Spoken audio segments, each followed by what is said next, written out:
Welcome to PSC studio. അപ്പോൾ നമ്മൾ നോക്കിക്കൊണ്ടിരുന്നത് ലക്ഷ്മികാന്തിൻ്റെ രണ്ടാമത്തെ ചാപ്റ്ററാണ്, making of the constitution. Okay, Indian പൊളിറ്റിയിൽ വരുന്ന ചാപ്റ്ററാണ്. അതിൻ്റെ രണ്ടാമത്തെ പാർട്ടിലേക്ക് പോവാം. Working of the constituent assembly.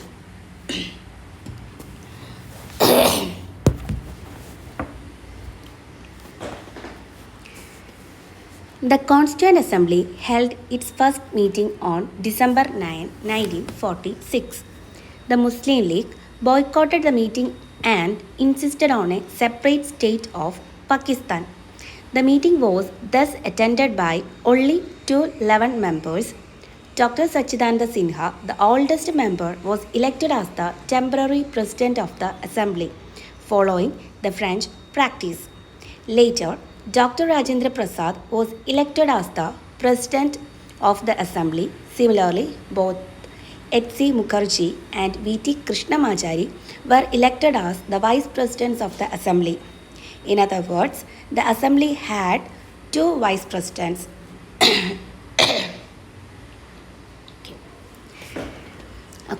Constituent അസംബ്ലിയുടെ ആദ്യ മീറ്റിംഗ് നടന്നത് എന്നാണ്? ഡിസംബർ 9 ആദ്യത്തെ മീറ്റിംഗ് നടന്നത്. 1946 ഡിസംബർ 9. പക്ഷേ എന്താ, മുസ്ലിം ലീഗ് ഈ ഒരു മീറ്റിംഗ് ബോയ്ക്കോട്ട് ചെയ്യുന്നുണ്ട്. ഓക്കെ, അവർക്ക് ഒരു സെപ്പറേറ്റ് സ്റ്റേറ്റ് വേണം പാകിസ്ഥാൻ എന്ന് പറഞ്ഞുകൊണ്ട് മുസ്ലിം ലീഗ് ഈ ഒരു മീറ്റിംഗ് ബോയ്ക്കോട്ട് ചെയ്യുന്നുണ്ട്.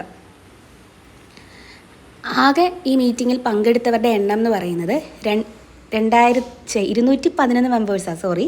211 മെമ്പേഴ്സാണ് ആകെ ഈ മീറ്റിങ്ങിൽ പങ്കെടുത്തത്. ആ ഒരു മീറ്റിങ്ങിൻ്റെ ടെമ്പററി പ്രസിഡൻ്റായിട്ട് തിരഞ്ഞെടുത്തത് ഡോക്ടർ സച്ചിദാനന്ദ സിൻഹേനെയാണ്. കാരണം അദ്ദേഹമായിരുന്നു ഏറ്റവും ഓൾഡസ്റ്റ് ആയിട്ടുള്ള മെമ്പർ എന്ന് പറയുന്നത്. ഈ ഒരു രീതി, അതായത് ഏറ്റവും പ്രായമുള്ള ആളെ പ്രസിഡൻ്റാക്കി നിർത്തുന്ന ആ രീതി എന്ന് പറയുന്നത് ഒരു ഫ്രഞ്ച് പ്രാക്ടീസിൽ നിന്ന് വന്നതാണ്. ഓക്കെ, ഫ്രഞ്ച് പ്രാക്ടീസിൽ നിന്ന് എടുത്തിട്ടുള്ളതാണ് ഈ ഒരു രീതി എന്ന് പറയുന്നത്. പിന്നീട് എന്താണ്, ടെമ്പററി അല്ലാതെ പെർമനൻ്റ് ആയിട്ടുള്ള പ്രസിഡൻറ്റിനെ പിന്നീട് തെരഞ്ഞെടുപ്പിലൂടെ എടുക്കുന്നുണ്ട്. അതാണ് നമ്മുടെ ഡോക്ടർ രാജേന്ദ്ര പ്രസാദിനെയാണ് പ്രസിഡൻ്റായിട്ട് തിരഞ്ഞെടുക്കുന്നത്. അതുപോലെ 2 വൈസ് പ്രസിഡൻറ്റ്സ് ആയിരുന്നു ഉണ്ടായിരുന്നത്, H.C. മുഖർജിയും V.T. കൃഷ്ണമാചാരി. അങ്ങനെ 2 വൈസ് പ്രസിഡൻസും ഉണ്ടായിരുന്നു. ഇപ്പോൾ എന്തൊക്കെയാണ് പറഞ്ഞത്?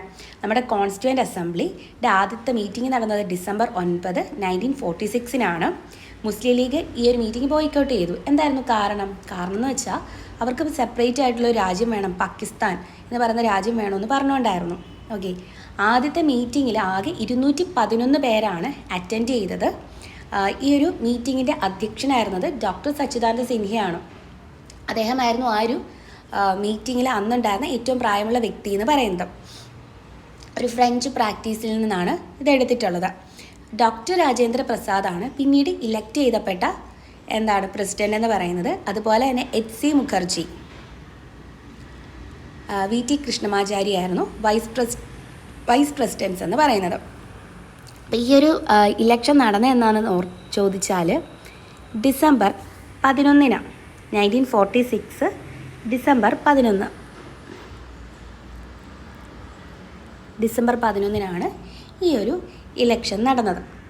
ഓക്കെ, ഇനി objectives resolution. On December 13, 1946, Jawaharlal Nehru moved the historic objective resolution in the assembly. It laid down the fundamentals and philosophy of the constitutional structure. It read, "The Constituent Assembly declares its firm and solemn resolve to proclaim India as an independent sovereign republic and to draw up for her future governance a constitution. 2. Wherein the territories that now comprise British India, the territories that now form the Indian states and such other parts of the India as are outside India and the states as well as other territories as are willing to be constituted into the independent sovereign India shall be a union of them all. And wherein the said territories, whether with their present boundaries or with such others as may be determined by the Constituent Assembly and thereafter, according to the law of the Constitution, shall possess and retain the status of the autonomous units together with residuary powers and exercise all powers and functions of government and administration, save and except such powers and functions as are vested in or assigned to the Union or as are inherent or implied in the Union or resulting therefrom, and wherein all power and authority of the sovereign independent India, its constituent parts and organs of government are derived from the people. നമുക്ക് 4 എണ്ണം വെച്ച് നോക്കാം, അല്ലെങ്കിൽ നമുക്ക് തന്നെ confusion ആവും. നോക്കാവേ, എന്തായാലും ഒന്നിച്ചത് എന്തായാലും വായിച്ചും പഠിച്ചും എടുത്തേ പറ്റുള്ളൂ. അപ്പം ഒബ്ജക്റ്റീവ് റെസൊല്യൂഷൻ, അപ്പം December 13 objective resolution Jawaharlal Nehru എന്താണ് അവതരിപ്പിക്കുന്നത്. അതൊക്കെ നമുക്ക് അറിയാവുന്ന കാര്യമാണ്. 1946 ഡിസംബർ 13 അതുപോലെ എന്താണ് ഒബ്ജക്റ്റീവ് റെസൊല്യൂഷൻ എന്ന് പറയുന്നത്? നമ്മുടെ കോൺസ്റ്റിറ്റ്യൂഷണലിൻ്റെ സ്ട്രക്ചർ, ആ ഒരു സ്ട്രക്ചറിൻ്റെ ഫണ്ടമെൻ്റൽസും ഫിലോസഫിയൊക്കെയാണ് പറയുന്നത്. ഓക്കെ, നമ്മുടെ കോൺസ്റ്റിറ്റ്യൂഷൻ്റെ എന്താണ് നമ്മൾ ഈ കോൺസ്റ്റിറ്റ്യൂഷൻ കൊണ്ട് ഉദ്ദേശിക്കുന്നത്, എന്താണ് ആ കോൺസ്റ്റിറ്റ്യൂഷൻ്റെ തത്വം, ഇതൊക്കെയാണ് എന്താണ് ഒബ്ജക്റ്റീവ് റെസൊല്യൂഷനിലൂടെ ജവഹർലാൽ നെഹ്റു പറയുന്നത്. ഈ ഒബ്ജക്റ്റീവ് റെസൊല്യൂഷനാണ് പിന്നീട് നമ്മുടെ എന്തായിട്ട് മാറുന്നത്? പ്രീആമ്പിളായിട്ട് മാറുന്നത്, അല്ലെങ്കിൽ ആമുഖമായിട്ട് മാറുന്നത് എന്താണ്? ഒബ്ജക്റ്റീവ് റെസൊല്യൂഷനാണ്. അതുകൊണ്ടാണ് ആമുഖത്തിൻ്റെ ശില്പി എന്ന് ആരെ അറിയപ്പെടുന്നത്? നമ്മുടെ ജവഹർലാൽ നെഹ്റുവിനെ ആമുഖത്തിൻ്റെ ശില്പി എന്ന് അറിയപ്പെടുന്നത്. അപ്പം ഒബ്ജക്റ്റീവ് റെസൊല്യൂഷൻസിൻ്റെ ഉള്ളിൽ വരുന്ന കാര്യങ്ങൾ നോക്കാം. 1. The Constituent Assembly declares its firm and solemn resolve to proclaim India as an independent sovereign republic and to draw up for her future governance a constitution. ഒന്നാമതായിട്ട് നമ്മുടെ ഒബ്ജക്റ്റീവ് റെസൊല്യൂഷനിൽ പറയുന്നത് എന്താണ് പറയുന്നത്? നമ്മുടെ ഇന്ത്യനെ ഒരു ഇൻഡിപെൻഡൻ്റ് ആയിട്ടും, അതായത് സ്വതന്ത്രമായി, അതുപോലെ തന്നെ സോവറിൻ, എന്താണ് പരമാധികാരം ഉണ്ടാവണം ഇന്ത്യക്ക്. മറ്റൊരാൾ വന്ന് ഇന്ത്യയുടെ കാര്യങ്ങളിൽ ഇടപെടാൻ പാടില്ല, അല്ലേ? ഇന്ത്യ എടുക്കുന്ന തീരുമാനങ്ങളിൽ ഇടപെടാൻ പാടില്ല. അതുപോലെ റിപ്പബ്ലിക് എന്ന് പറഞ്ഞാൽ എന്താ? നമ്മൾ ജനങ്ങൾ തിരഞ്ഞെടുത്ത് വിടുന്ന ഒരു രാഷ്ട്രത്തലവനായിരിക്കും ഇന്ത്യ ഭരിക്കേണ്ടത്. ഓക്കെ, അപ്പം ഇന്ത്യ ആദ്യം എന്താവണം? ഇൻഡിപെൻഡൻ്റ് ആവണം എന്ന് പറയുന്നുണ്ട്. അതുപോലെ പരമാധികാരം ഉണ്ടാവണം, അതുപോലെ റിപ്പബ്ലിക് ആവണം എന്ന് എന്താണ് നമ്മുടെ ഒബ്ജക്റ്റീവ് റെസൊല്യൂഷനിൽ ഒന്നാമത് പറയുന്നുണ്ട്. And to draw for her future governance a constitution. എന്നിട്ട് എന്താണ് ഇന്ത്യയുടെ ഭാവി ഭരണം, ആ ഭരണം നടത്തുന്നതിന് വേണ്ടിയിട്ട് എന്താണ് ഒരു കോൺസ്റ്റിറ്റ്യൂഷൻ നമുക്ക് ഇങ്ങനെ വേണം ഉണ്ടാക്കിയെടുക്കാൻ. നമ്മൾ ഇൻഡിപെൻഡൻ്റ് ആയിട്ട് വേണം, വേറൊരാളുടെ ഇടപെടൽ ഉണ്ടാവാതെ, അതായത് ഇൻഡിപെൻഡൻ്റ് ആയിട്ടും സോവറിനായിട്ടും റിപ്പബ്ലിക് ആയിട്ടും വേണം നമ്മൾ എന്താണ് ഇന്ത്യക്ക് സ്വന്തമായിട്ട് ഇന്ത്യയുടെ ഭാവി ഭരണം നടത്തുന്നതിന് വേണ്ടിയിട്ടൊരു കോൺസ്റ്റിറ്റ്യൂഷൻ ഡ്രോപ്പ് ചെയ്യാൻ എന്നാണ് പറയുന്നത്. അതാണ് ഒന്നാമത്തെ പോയിന്റ് പറയുന്നത്. Wherein the territories that now comprise British India, the territories that now form the Indian states, and such other parts of India as are outside India, and the states as well as other territories are willing to be constituted into the independent sovereign India, shall be a union of them all എന്ന് പറയുന്നുണ്ട്. അപ്പോൾ രണ്ടാമത് പറഞ്ഞാൽ എന്താ? British India ആയിട്ട് ടെറിട്ടറീസിൽ, അതായത് അതിർത്തി പങ്കിട്ടിരുന്ന സ്ഥലങ്ങൾ അതുപോലെ ഇപ്പോൾ ഉണ്ടായിരിക്കുന്ന ഇന്ത്യൻ സ്റ്റേറ്റ്സ്, അതുപോലെ ഇന്ത്യൻ സ്റ്റേറ്റിന് ഔട്ട്സൈഡുള്ള സ്ഥലങ്ങളായിരിക്കാം.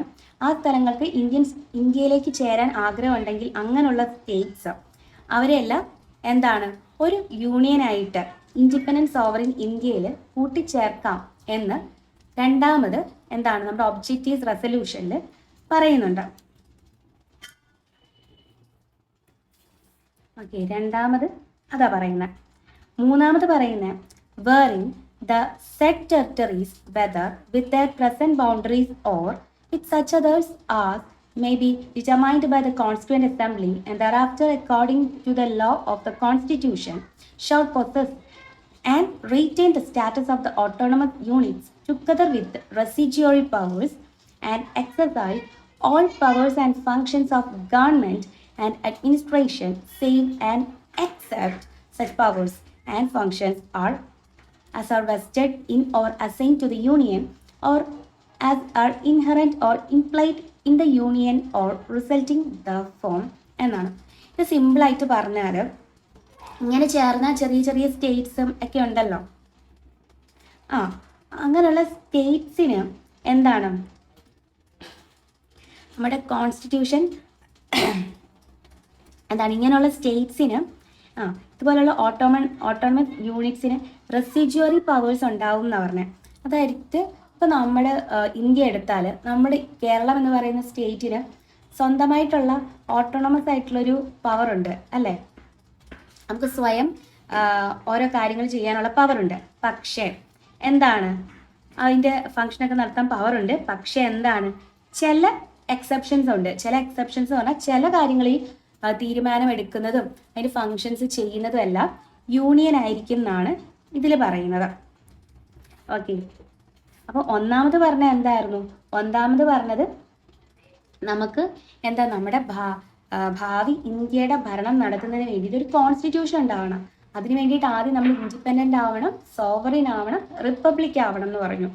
രണ്ടാമത് പറഞ്ഞത് ഇന്ത്യയായിട്ട് ബൗണ്ടറി ഷെയർ ചെയ്യുന്ന സ്ഥലങ്ങൾ, അതുപോലെ ഇന്ത്യക്ക് പുറത്തുള്ള സ്ഥലങ്ങൾ, ഇന്ത്യയിലേക്ക് ഇതൊക്കെ കൂടിച്ചേരാൻ ആഗ്രഹിക്കുന്നുണ്ടെങ്കിൽ അതിനെ എല്ലാം ചേർത്ത് ഒരൊറ്റ യൂണിയൻ ആക്കാം ഇന്ത്യ എന്ന് പറയുന്നുണ്ട്. അതുപോലെ ഒരു ഇൻഡിപെൻഡൻറ്റ് സോവറിൻ ഇന്ത്യ വരുമ്പോൾ ഒറ്റ യൂണിയൻ ആക്കാം എന്ന് പറയുന്നുണ്ട്. മൂന്നാമത് പറയുന്നത് എന്താണ് ഇതുപോലെയുള്ള ചെറിയ സ്റ്റേറ്റ്സ് അല്ലെങ്കിൽ സ്ഥലങ്ങൾക്ക് എന്താണ് ഇതുപോലെയുള്ള ചെറിയ ഓട്ടോണമസ് യൂണിറ്റ്സിന് റെസിജ്വറി പവേഴ്സ് ഉണ്ടാവും. അവരുടെ ഫങ്ഷൻസിനും എല്ലാ കാര്യം അവരുടെ ഫങ്ഷൻസ് ആ ഒരു സ്ഥലത്തിൻ്റെ ഫങ്ഷൻസ് ഒക്കെ ചെയ്യുന്നതിന് വേണ്ടിയിട്ട് റെസിജ്വറി പവേഴ്സ് ഉണ്ടാവും. പക്ഷേ എന്താണ് ചില കേസുകളിൽ യൂണിയനാണ് എന്താണ് തീരുമാനമെടുക്കുന്നത്. അതുപോലെ അതിൻ്റെ ഫങ്ഷൻസ് നടത്തുന്നതെല്ലാം യൂണിയൻ ആയിരിക്കും എന്ന് പറയുന്നുണ്ട്. ഇതൊക്കെ നേരത്തെ പറഞ്ഞു വെച്ചിട്ടുണ്ട്. ഓക്കെ, ഒബ്ജക്റ്റീവ് റെസൊല്യൂഷനിലേ പറഞ്ഞു വെച്ചിട്ടുണ്ട്. ഇപ്പം നടക്കുന്ന പോലൊക്കെ തന്നെ. 4 വേറിൻ all power and authority of the sovereign independent India, its constituent parts and organs of government are derived from the people എന്ന് പറയുന്നുണ്ട്. പക്ഷെ എന്താണ് നമ്മുടെ പരമാധികാര സ്വതന്ത്ര ഇന്ത്യയിൽ, സോവറിൻ ഇൻഡിപെൻഡൻറ്റ് ഇന്ത്യയിൽ എല്ലാ പവറും അതോറിറ്റി, എല്ലാ അധികാരവും എല്ലാം എന്താണ് കോൺസ്റ്റിറ്റ്യൂവൻറ്റ് പാർട്സിലും ഗവൺമെൻറ് ഓർഗൻസിൻ്റെ എല്ലാം പവേഴ്സും അധികാരവും എല്ലാം വരുന്നത് പീപ്പിളിൽ നിന്നാണെന്നാണ് പറയുന്നത്. ഡിറൈവ്ഡ് ഫ്രം ദ പീപ്പിൾ എന്ന് പറയുന്നുണ്ട്. ഡിറൈവ്ഡ് ഫ്രം ദ പീപ്പിൾ എന്ന് പറയുന്നുണ്ട്. എല്ലാ അധികാരവും വരുന്നത് എവിടെയാണ്? പവർ ആൻഡ് അതോറിറ്റി വരുന്നത് പീപ്പിളിൽ നിന്നാണെന്ന് പറയുന്നുണ്ട്. അതുപോലെ 5ാമത് പറയുന്നത് wherein shall be guaranteed and secured to all the people of India justice, social, economic and political, equality of status of opportunity and before the law, freedom of thought, expression, belief, faith, worship, vocation, association and action subject to law and public morality. അതുപോലെ എല്ലാ ജനങ്ങൾക്കും guaranteed ആയിട്ടും secured ആയിട്ടും എന്ത് കൊടുക്കും എന്താ പറഞ്ഞേക്കുന്നത്?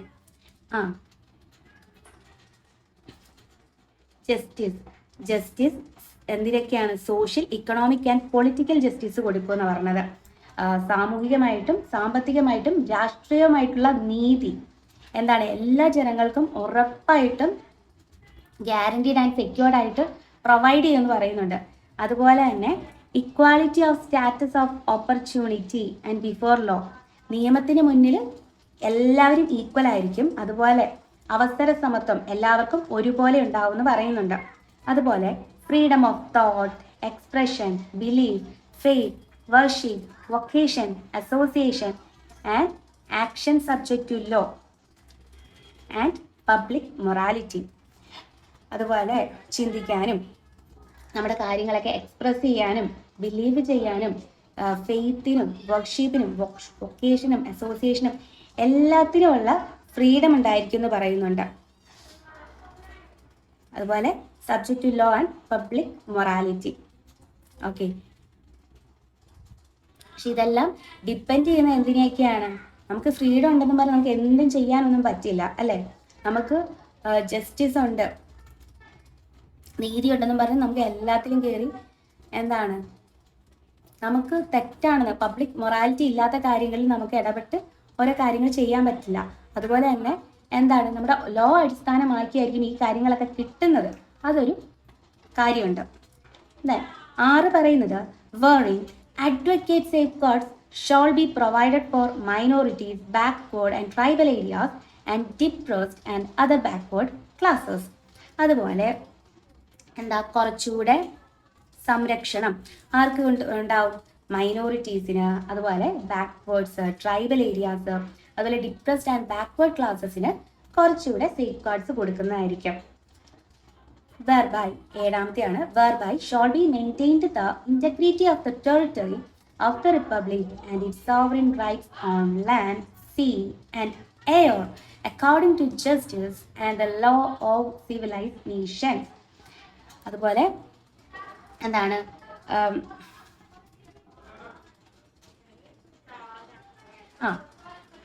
നമ്മുടെ ടെറിറ്ററിയുടെ എന്താ പറയുക, integrity of the territory of the republic, നമ്മുടെ റിപ്പബ്ലിക്കിൻ്റെ integrity of the territory of the republic, അതുപോലെ നമ്മുടെ ലാൻഡ്, സീ, അതുപോലെ എയറിന് മേലുള്ള നമ്മുടെ അധികാരം, സോവറിൻ, നമ്മുടെ പരമാധികാരം, ഇതെല്ലാം നമ്മുടെ നീതിക്കും അതുപോലെ നിയമത്തിനൊക്കെ അനുസരിച്ചിട്ട് നമ്മൾ മെയിൻറ്റെയിൻ ചെയ്തുകൊണ്ടിരിക്കും എന്നാണ് പറഞ്ഞത്. Okay, this ancient land this ancient land attains its rightful and honored place in the world and makes its full and willing contribution to the promotion of world peace and the welfare of mankind. നമ്മുടെ India ലോക സമാധാനത്തിനും അതുപോലെ മാനവരാശിയുടെ വെൽഫെയറിനും വേണ്ടിയിട്ട് എപ്പോഴും contribute ചെയ്യും എന്നാണ് നമ്മൾ എപ്പോഴും സന്നദ്ധരായിരിക്കും എന്ന് പറയുന്നുണ്ട് ഇന്ത്യ. ഇതെല്ലാം പറയുന്നത് നമ്മുടെ ഒബ്ജക്റ്റീവ് റെസൊല്യൂഷനിലാണ്. നമുക്ക് 8 പോയിന്റ് ഒന്നുകൂടെ നോക്കാം.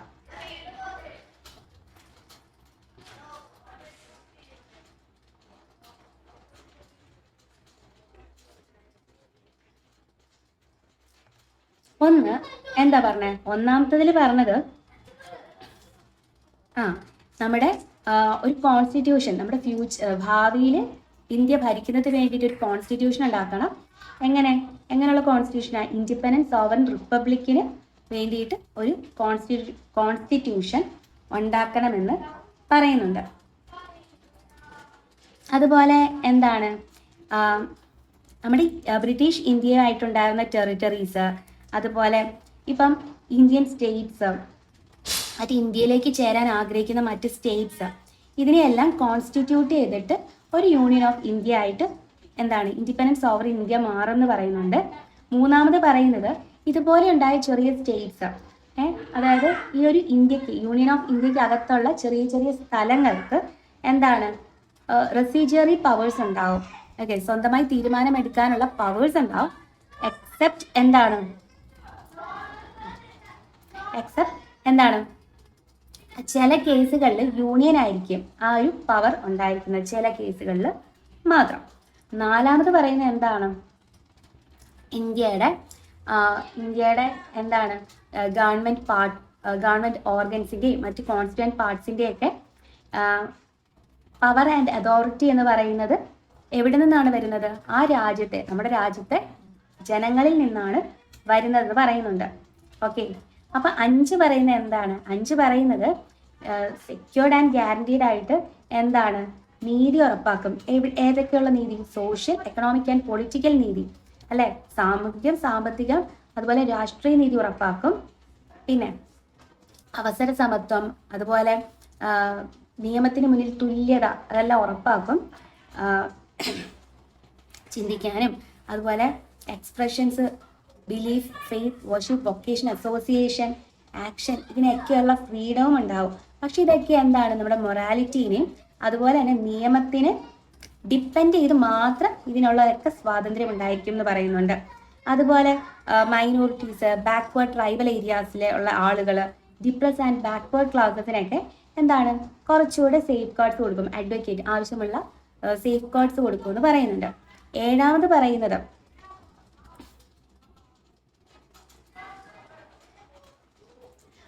നമ്മുടെ ജസ്റ്റിസിനും എന്താണ്? സിവിലൈസ്ഡ് നേഷൻസിൻ്റെയും ലോ അനുസരിച്ച്, ഓക്കെ, ജസ്റ്റിസിനും സിവിലൈസ്ഡ് നേഷൻസിൻ്റെയും ലോ അനുസരിച്ച് എന്താ? നമ്മുടെ ടെറിട്ടറീസിൻ്റെ ഇൻറ്റഗ്രിറ്റി, നമ്മുടെ റിപ്പബ്ലിക് ഇന്ത്യയുടെ ടെറിട്ടറിയുടെ ഇൻറ്റഗ്രിറ്റി, അതുപോലെ തന്നെ നമ്മുടെ ലാൻഡ്, എയർ, സീ, ഇതിന് മേലേക്കുള്ള നമ്മുടെ പരമാധികാരവും എന്തിനായിരിക്കും? നമ്മുടെ സിവിലൈസ്ഡ് നേഷൻസിൻ്റെ ലോയിനെ അതുപോലെ നീതിയുടെയും അടിസ്ഥാനമാക്കി മാത്രമായിരിക്കും. അല്ലാതെ നമ്മൾ ആരുടെയും കീഴിൽ ആരുടെയും മേലിൽ, വേറെ രാജ്യങ്ങളുടെയൊക്കെ മേലിൽ നമ്മൾ അധികാരമൊന്നും സ്ഥാപിക്കില്ല എന്ന് പറയുന്നുണ്ട്. 8ാമത് പറയുന്നത് എന്താണ്? നമ്മുടെ ഇന്ത്യ എന്ന് പറയുന്നത് വേൾഡ് പീസിന്റെ പ്രൊമോഷനും അതുപോലെ മാനവരാശിയുടെ വെൽഫെയറിനും വേണ്ടി പ്രവർത്തിക്കും എന്നും പറയുന്നുണ്ട്. This resolution was unanimously adopted by the Assembly on January 22, 1947. It influenced the eventual shaping of the Constitution through all its subsequent stages. Its modified version forms the preamble of the Constitution. നമ്മൾ മുമ്പ് പറഞ്ഞ കാര്യമൊക്കെ തന്നെ നമ്മുടെ objectives resolution ആണ് നമ്മുടെ ഇന്ത്യയുടെ എന്തായത്? പ്രീആമ്പിൾ ആവുന്നത്. ഓക്കെ, നമ്മുടെ കോൺസ്റ്റിറ്റ്യൂവൻ്റ് അസംബ്ലി ഈ ഒരു പ്രീആമ്പിളിനെ അഡോപ്റ്റ് ചെയ്തത് 1947 ജനുവരി 22-നാണ്. അവതരിപ്പിച്ചത് എന്നാ? ഡിസംബർ 13, 1946 ഡിസംബർ 13-നാണ്. അതിനെ അഡോപ്റ്റ് ചെയ്തത് 1947 ജനുവരി 22-നാണ്. അത്രയാ പറഞ്ഞത്. ഇനി changes by the independent act. The representatives of the princely states who had stayed away from the Constituent Assembly gradually joined it. On April 28, 1947, representatives of the 6 states were part of the Assembly. After the acceptance of the Mountbatten Plan of June 3, 1947, for the partition of the country, the representatives of most of the other princely states took their seats in the Assembly. The members of the Muslim League from the Indian Dominion also entered the Assembly. Okay. നമ്മൾ constituent അസംബ്ലിയിൽ നിന്നും princely States വിട്ടു നിൽക്കുകയായിരുന്നു എന്ന് പറഞ്ഞല്ലോ. പിന്നീട് അവർ join ചെയ്യുന്നുണ്ട്. Okay, princely States പിന്നീട് ജോയിൻ ചെയ്യുന്നുണ്ട്. ഓക്കെ, April 28, 1947 ജനുവരി 22 കാര്യം പറഞ്ഞു, ആ വർഷം തന്നെ. April 28 എന്താണ്? ഈ 6 സ്റ്റേറ്റ്സിൻ്റെയും ഈ പ്രിൻസ്ലി സ്റ്റേറ്റ്സിൻ്റെയും റെപ്രസെൻറ്റേറ്റീവ്സ് എന്താണ്? നമ്മുടെ അസംബ്ലിയുടെ പാർട്ടായി. പിന്നെ മൗണ്ട് ബാറ്റൺ പ്ലാൻ വരുന്നത് എന്നാ? June 3, 1947 June 3-ലാണ്. 1947 June 3 മൗണ്ട് ബാറ്റൺ പ്ലാൻ വരുന്നുണ്ട്. എന്ത് കാര്യമായിട്ടാണ് മൗണ്ട് ബാറ്റൺ പ്ലാൻ വരുന്നത്? നമ്മുടെ കൺട്രിയുടെ പാർട്ടീഷൻ, പാകിസ്ഥാനും ഇന്ത്യയൊക്കെ ആയിട്ട് വേർതിരിക്കാമെന്നൊക്കെ പറഞ്ഞുകൊണ്ട് മൗണ്ട് ബാറ്റൺ പ്ലാൻ വരുന്നുണ്ട്. അപ്പം എന്താണ്? നമ്മുടെ പ്രിൻസ്ലി സ്റ്റേറ്റ്സിൻ്റെ റെപ്രസെൻറ്റേറ്റീവ്സ് ആ ഒരു ടൈമിൽ അതിന് വേണ്ടിയിട്ടാണ് ശരിക്കും പറഞ്ഞാൽ വരുന്നത്. അതുപോലെ മുസ്ലിം ലീഗിൻ്റെ മെമ്പേഴ്സും ഈ ഒരു അസംബ്ലിയിൽ എൻ്റർ ആവുന്നുണ്ട്. ഓക്കെ, അത്രയേ ഉള്ളൂ. ചെറിയൊരു കാര്യം പറയുന്നത് ഇൻഡിപെൻഡൻറ്റ് ആക്ട് വന്നതിന് ശേഷം എന്തൊക്കെ സംഭവിച്ചു എന്നാണ്. അപ്പോൾ പ്രിൻസ്ലി സ്റ്റേറ്റ്സ് ഗ്രാജുവലി ജോയിൻ ചെയ്യുന്നുണ്ട്. ഓക്കെ, 28 എന്താണ്? ഏപ്രിൽ 28 1947 ഏപ്രിൽ 28 ഈ 6 സ്റ്റേറ്റിലെയും റെപ്രസെൻറ്റേറ്റീവ്സ് അസംബ്ലിയിൽ ജോയിൻ ചെയ്യുന്നുണ്ട്. അതുപോലെ മുസ്ലിം ലീഗ് അസംബ്ലിയിൽ ജോയിൻ ആവുന്നുണ്ട്. മൗണ്ട് ബാറ്റൺ പ്ലാൻ വരുന്നത് 1947 ജൂൺ 3 അതുകൊണ്ടാണ് മൗണ്ട് ബാറ്റൺ പ്ലാനെ എന്ത് പേരിൽ അറിയപ്പെടുന്നത്? ജൂൺ 3 പ്ലാൻ എന്നൊക്കെ അറിയപ്പെടുന്നത്, അല്ലെങ്കിൽ മൗണ്ട് ബാറ്റൺ പ്ലാൻ, അതുപോലെ ഡിക്കി ബേർഡ് പ്ലാൻ എന്നൊക്കെ അറിയപ്പെടുന്നത് എന്താണ്? മൗണ്ട് ബാറ്റൺ പ്ലാനെയാണ് ഈ ഒരു പേരുകളിലൊക്കെ അറിയപ്പെടുന്നത്. Okay. The Indian Independence Act of 1947 made the following 3 changes in the position of the Assembly. The Assembly was made a fully sovereign body which could frame any constitution it pleased.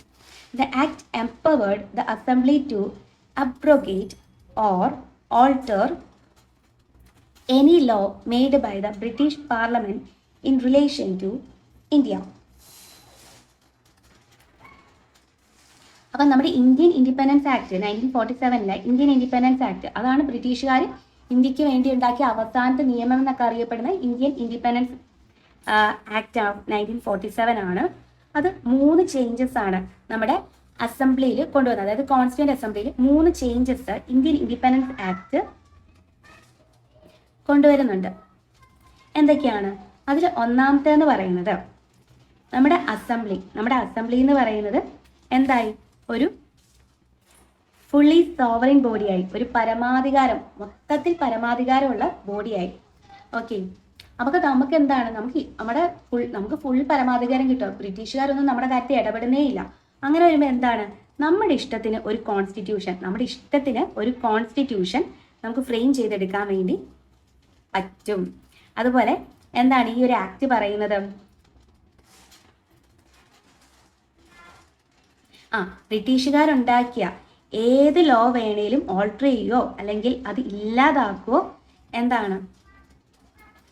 ഇന്ത്യയുടെ ഇഷ്ടത്തിന് ചെയ്തോളാൻ പറയുന്നുണ്ട്. Okay. ഇപ്പൊ Indian independence act വന്നപ്പോൾ 3 changes കൊണ്ടുവന്നു. അതിൽ ഒന്നാമത്തെ change എന്ന് പറയുന്നത് എന്താ? നമ്മളൊരു ഫുള്ളി സോവറിൻ ബോഡിയായി. ഫുള്ളി സോവറിൻ ബോഡി ആയാൽ എന്താണ്? നമുക്ക് ഇന്ത്യക്ക് സ്വന്തമായിട്ട് ഇഷ്ടമുള്ള പോലെ ഒരു കോൺസ്റ്റിറ്റ്യൂഷൻ ഉണ്ടാക്കാം. അതുപോലെ ബ്രിട്ടീഷുകാർ കൊണ്ടുവന്ന ഏത് ലോയും മാറ്റം വരുത്തുകയോ അല്ലെങ്കിൽ ഇല്ലാതാക്കുകയോ ഇന്ത്യ ചെയ്തോളാൻ ഇതിൽ പറയുന്നുണ്ട്.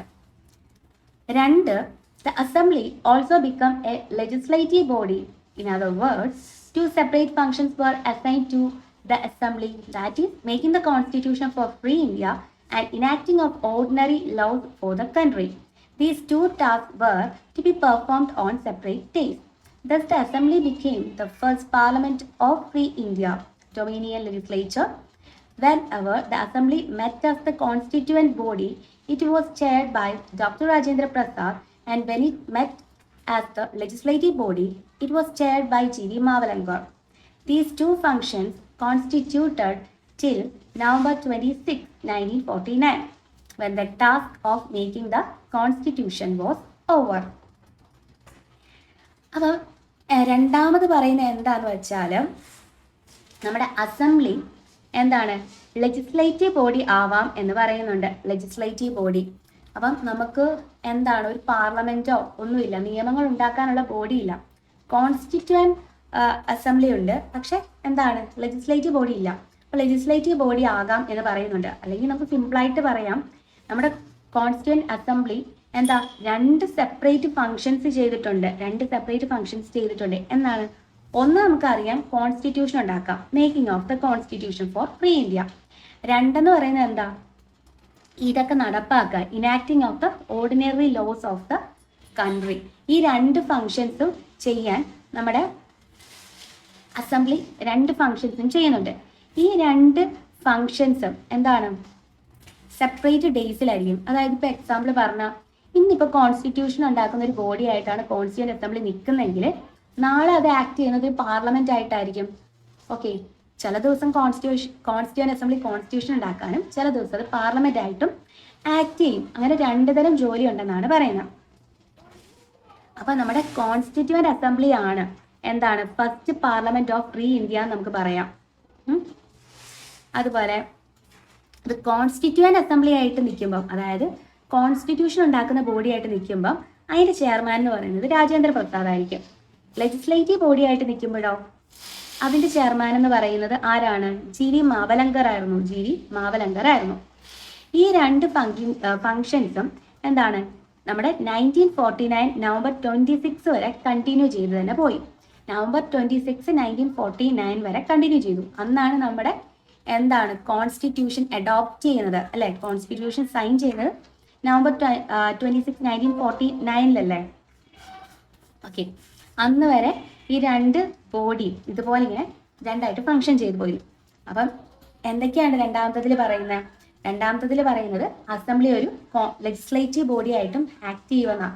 അതായത് നമ്മുടെ അസംബ്ലിക്ക് രണ്ട് ഫങ്ഷൻസ് ഉണ്ട്. ഒന്ന് കോൺസ്റ്റിറ്റ്യൂഷൻ ഉണ്ടാക്കുന്ന ബോഡിയും രണ്ടാമത് ലെജിസ്ലേറ്റീവ് ബോഡി ആയിട്ടും. കോൺസ്റ്റിറ്റ്യൂഷണൽ ബോഡി ആയിരിക്കും അതിൻ്റെ ചെയർമാൻ എന്ന് പറയുന്നത് രാജേന്ദ്ര പ്രസാദ് ആയിരുന്നു. അതുപോലെ ലെജിസ്ലേറ്റീവ് ബോഡി ആയിരിക്കും അതിൻ്റെ ചെയർമാൻ എന്ന് പറഞ്ഞാൽ ആരായിരുന്നു? ജി വി മാവലങ്കർ ആയിരുന്നു. അങ്ങനെ ഈ ബോഡി ഇങ്ങനെ തന്നെ ഒരു 1949 നവംബർ 26 വരെ പോകുന്നുണ്ട്. ഇനി മൂന്നാമത് പറയുന്നത്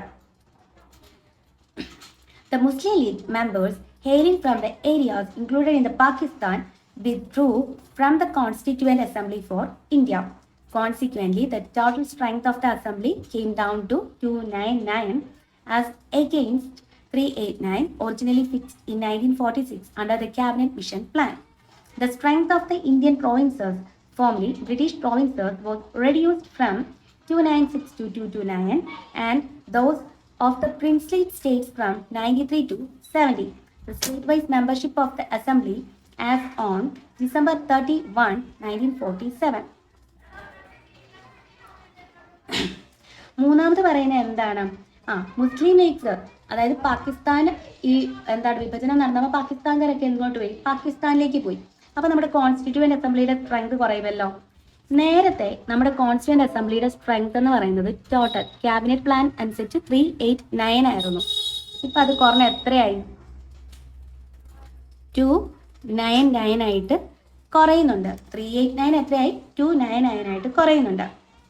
അതുപോലെ പ്രിൻസ്ലി സ്റ്റേറ്റ്സിൽ നിന്നും 296 പേരായിരുന്നല്ലോ, അതെത്രയായി? 229 ആയി.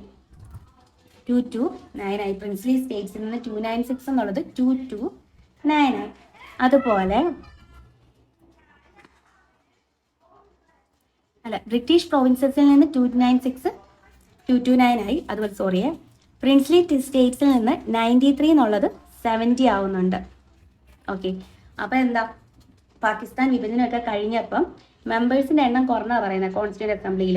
ടോട്ടൽ 389 ആയിരുന്നു, അത് എത്രയായി? 299 ആയി.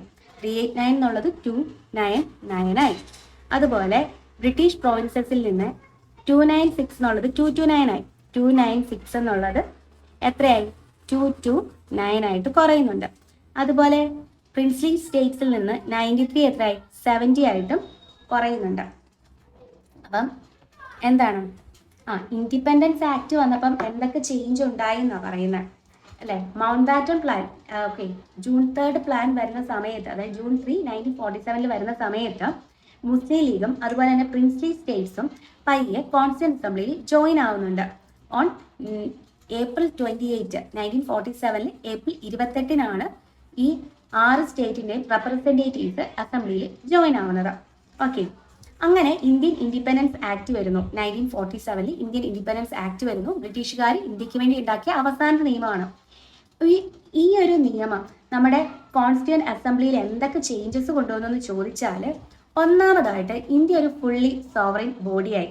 ഓക്കെ, നമ്മുടെ അസംബ്ലി ഒരു ഫുള്ളി സോവറിൻ ബോഡിയായി. അപ്പോൾ നമുക്ക് ഇഷ്ടമുള്ള പോലെ ഒരു കോൺസ്റ്റിറ്റ്യൂഷൻ ഫ്രെയിം ചെയ്തെടുക്കാമെന്ന് വന്നു. അതുപോലെ തന്നെ ബ്രിട്ടീഷുകാർ കൊണ്ടുവന്നിട്ടുള്ള ലോ ഒക്കെ വേണമെങ്കിൽ ചേഞ്ച് ചെയ്യുവോ അല്ലെങ്കിൽ അതില്ലാതാക്കുകയോ ചെയ്യാമെന്നൊരു സ്വാതന്ത്ര്യം നമുക്ക് കിട്ടി. പിന്നെ രണ്ടാമത് പറയുന്നത് നമ്മുടെ ഇന്ത്യയുടെ കോൺസ്റ്റിറ്റ്യൂന്റ് അസംബ്ലിക്ക് 2 ഫങ്ഷൻസ് ഉണ്ടായിരുന്നു. ഒന്ന് ഒരു കോൺസ്റ്റിറ്റ്യൂന്റ് ബോഡി ആയിട്ട് നിൽക്കാം, അതുപോലെ തന്നെ ലെജിസ്ലേറ്റീവ് ബോഡി ആയിട്ട്. ഒരു ദിവസം കോൺസ്റ്റിറ്റ്യൂന്റ് ബോഡിയാണ്, പിറ്റേ ദിവസം ലെജിസ്ലേറ്റീവ് ബോഡി, ആ തരത്തിൽ നിൽക്കാമെന്ന് പറഞ്ഞു. കോൺസ്റ്റിറ്റ്യൂന്റ് ബോഡി ആയിരിക്കുമ്പോൾ അതിന്റെ ഹെഡ് എന്ന് പറയുന്നത് ആരാണ്? ഡോക്ടർ രാജേന്ദ്ര പ്രസാദും.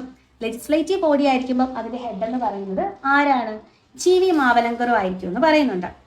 അതുപോലെ മൂന്നാമത് പറയുന്നത് നമ്മുടെ പാർട്ടീഷനൊക്കെ കഴിഞ്ഞപ്പം മെമ്പേഴ്സിന്റെ എണ്ണം കുറഞ്ഞാ പറയുന്നത് കോൺസ്റ്റിറ്റ്യൂന്റ് അസംബ്ലിയിൽ. ക്യാബിനറ്റ് മിഷൻ പ്ലാൻ അനുസരിച്ച് 389 മെമ്പേഴ്സാണ് ഉണ്ടാവേണ്ടത്. പക്ഷേ പാകിസ്ഥാനൊക്കെ പോയി കഴിഞ്ഞപ്പം 299 ആയിട്ട് കുറയുന്നുണ്ട്. അതുപോലെ ബ്രിട്ടീഷ് പ്രോവിൻസസിൽ നിന്ന് 296 പേരായിരുന്നു, അതെന്താണ് 229 ആയിട്ട് കുറയുന്നുണ്ട്. അതുപോലെ അത് ബ്രിട്ടീഷ് പ്രോവിൻസസിൽ. പ്രിൻസ്ലി സ്റ്റേറ്റ്സിൽ 93 പേരായിരുന്നു, അത് 70 ആയിട്ട് കുറഞ്ഞു. ഇനി other functions performed. In addition to the making of the Constitution and enacting of ordinary laws, the Constituent Assembly also performed the following functions. Constitution ഉണ്ടാക്കുന്ന ഫംഗ്ഷൻ അല്ലാതെ എന്താണ് ഓർഡിനറി ലോസ് ഉണ്ടാക്കുന്ന ഫംഗ്ഷൻ അല്ലാതെ കോൺസ്റ്റിറ്റ്യൂന്റ് അസംബ്ലിയുടെ വേറെ ഫംഗ്ഷൻസ് എന്തൊക്കെയായിരുന്നു എന്ന്, എന്തൊക്കെ functions അത് പെർഫോം ചെയ്തു എന്നാണ് നമ്മൾ പറയുന്നത്. It ratified the India's membership of the Commonwealth in May 1949. നമ്മൾ കോമൺവെൽത്തിൽ മെയ് 1949 അംഗമായി. കോമൺവെൽത്തിൽ 1949 മെയ്യിൽ അംഗമായി. എന്താണ് കോമൺവെൽത്ത് എന്ന് പറഞ്ഞാൽ? കോമൺവെൽത്ത് എന്ന് പറഞ്ഞാൽ ബ്രിട്ടീഷുകാർ കോളനി ആക്കി വെച്ചിരുന്ന പ്രദേശങ്ങളുടെ ഒരു കൂട്ടായ്മയാണ് കോമൺവെൽത്ത് എന്ന് നമുക്ക് സിമ്പിളായിട്ട് പറയാം. അതിൽ ഇന്ത്യ അംഗമാണ് എന്നാണ്? മെയ് 1949 മെയ് 1949 അതുപോലെ it adopted the national flag on July 22, 1947. National flag adopt ചെയ്ത് July 22, 1947 1947 July 22 national flag adopt ചെയ്യുന്നുണ്ട്. നാഷണൽ ആന്തം അഡോപ്റ്റ് ചെയ്യുന്നത് 1950 ജനുവരി 24 1950 ജനുവരി 24 നാഷണൽ ഫ്ലാഗ് ആന്തം ഉണ്ട്, നാഷണൽ സോങ്ങും ഉണ്ട്. ഓർത്തിരിക്കാൻ എളുപ്പമുണ്ട്. 2 പാട്ടുകൾ അഡോപ്റ്റ് ചെയ്യുന്നത് എന്നാ? 1950 നമ്മുടെ റിപ്പബ്ലിക് ഡേയുടെ 2 ദിവസം മുമ്പ് ജനുവരി 24. ഓക്കെ. ഫ്ലാഗ് അഡോപ്റ്റ് ചെയ്യുന്നത് ജൂലൈ 22. ഓക്കെ. 1947 ജൂലൈ 22 47 1947 ഓഗസ്റ്റ് 15 നമുക്ക് സ്വാതന്ത്ര്യം കിട്ടുന്നുണ്ട്. അതിനു മുമ്പ് ഒരു ഫ്ലാഗ് ഉണ്ടായാൽ നമുക്ക് ഉയർത്താൻ പറ്റൂ, അങ്ങനെ ഓർത്താൽ മതി. അപ്പം 1947 ഓഗസ്റ്റ് 15 മുൻപാ. അതെന്താണ്? ജൂലൈ 22. ഓക്കെ. അതിൽ കോമൺവെൽത്തിന് അംഗമാകുന്നത് മെയ് 1949 നാഷണൽ ആന്തവും നാഷണൽ സോങ്ങും നമ്മുടെ റിപ്പബ്ലിക് ഡേയുടെ 2 ദിവസം മുൻപ്. അങ്ങനെ ആവുമ്പോൾ റിപ്പബ്ലിക് ഡേക്ക് ആ 2 പാട്ടും പാടാലോ. അത് ഓർത്താൽ മതി. ജനുവരി 24. It elected Dr. Rajendra Prasad as the first president of India on 1950 ജനുവരി 24. ഈ പാർട്ടിയുടെ കൂടെ ഡോക്ടർ രാജേന്ദ്ര പ്രസാദ് എന്താവുന്നുണ്ട്? നമ്മുടെ ആദ്യത്തെ പ്രസിഡന്റും ആവുന്നുണ്ട്. In all, the Constituent Assembly had 11 sessions over 2 years, 11 months and 18 days. The constitution makers had gone through the constitution of about 60 countries and the draft constitution was considered for 114 days. The total expenditure incurred on making the constitution amounted to 64 lakhs. Total നോക്കിയാൽ എന്താണ്? 11 sections ആയിരുന്നു ഉണ്ടായിരുന്നത് ഈ constituent അസംബ്ലിയുടെ മൊത്തം meeting എന്ന് പറയുന്നത്. നമുക്കറിയാം constitution ഉണ്ടാക്കാൻ എത്ര വർഷം എടുത്തു? 2 വർഷം 11 മാസം 18 ദിവസമാണ് കോൺസ്റ്റിറ്റ്യൂഷൻ ഉണ്ടാക്കാൻ വേണ്ടി എടുത്തത്. അതിൽ 11 സെഷൻസ് എടുത്തു. അതുപോലെ 60ഓളം കൺട്രീസിൽ നമ്മുടെ കോൺസ്റ്റിറ്റ്യൂഷൻ മേക്കേഴ്സ് പോയൊക്കെയാണ് നമ്മുടെ കോൺസ്റ്റിറ്റ്യൂഷൻ ഉണ്ടാക്കുന്നത്. അതുപോലെ ഡ്രാഫ്റ്റ് ചെയ്യാൻ 114 ദിവസം എടുത്തു. ഡ്രാഫ്റ്റ് ചെയ്യാൻ എത്രയാണ്? 114 ദിവസമാണ് എടുത്തത്. ടോട്ടൽ എക്സ്പെൻഡിച്ചർ എന്ന് പറയുന്നത് ഏകദേശം 64 ലക്ഷം രൂപയായി. 64 ലക്ഷം രൂപയായി. ഇപ്പൊ പറഞ്ഞാൽ എന്താ? 11 സെഷൻസ് ഉണ്ടായിരുന്നു. അതുപോലെ 2 വർഷം 11 മാസം 18 ദിവസം എടുത്തു കോൺസ്റ്റിറ്റ്യൂഷൻ ഉണ്ടാക്കാൻ. ഡ്രാഫ്റ്റ് ചെയ്യാൻ 114 ദിവസം. ടോട്ടൽ എക്സ്പെൻഡിച്ചർ എന്ന് പറഞ്ഞാൽ 64 ലക്ഷം രൂപ ആയി. On January 24, 1950, the Constituent Assembly held its final section. അതായത് നമ്മുടെ നാഷണൽ സോങ്ങും നാഷണൽ ആന്തവും അതുപോലെ രാജേന്ദ്ര പ്രസാദും ഒക്കെ വരുന്ന അതേ ദിവസം തന്നെ എന്താണ് ഫൈനൽ സെഷൻ എന്ന് പറയുന്നത്. It, however, did not end and continued as the Provisional Parliament of Parliament from January 26, 1950 till the formation of new Parliament after the first general elections in 1951-52. എന്താണ് ഫസ്റ്റ് ജനറൽ ഇലക്ഷൻ നടക്കുന്നത് ഒരു 51-52 അന്ന് വരെ എന്താണ് ഈ ഒരു പാർലമെന്റ് തന്നെയായിരുന്നു. ജനുവരി 26, 1950 വന്ന നമ്മുടെ രാജേന്ദ്ര പ്രസാദ് പ്രസിഡന്റ് ആയിട്ടുള്ള ആ ഒരു പാർലമെന്റ് തന്നെയായിരുന്നു. എന്ന് വരെ? പുതിയൊരു ഇലക്ഷൻ നടക്കുന്നോടം വരെ 1951-52 പുതിയ ഇലക്ഷൻ നടക്കുന്നത്. അന്ന് വരെ ആരായിരുന്നു? എന്താണ്? ഈ ഒരു പാർലമെന്റ് തന്നെയായിരുന്നു. ഇത്രയും ഉള്ളു. അപ്പോൾ നമ്മൾ ഇന്ന് നോക്കിയത് എന്താണ്? Working of the constituent assembly ആണ്. ഇത് നമ്മൾ പുസ്തകം വെച്ച് നോക്കി നമ്മൾ ഒരുമിച്ച് വായിക്കുകയാണെങ്കിൽ നമുക്ക് കുറച്ചുകൂടി ഈസി ആയിരിക്കും കേട്ടോ. അപ്പം എന്താ, എല്ലാവരും നന്നായിട്ടൊക്കെ പഠിക്കുക. അപ്പം ശരി, കാണാവേ. Thank you.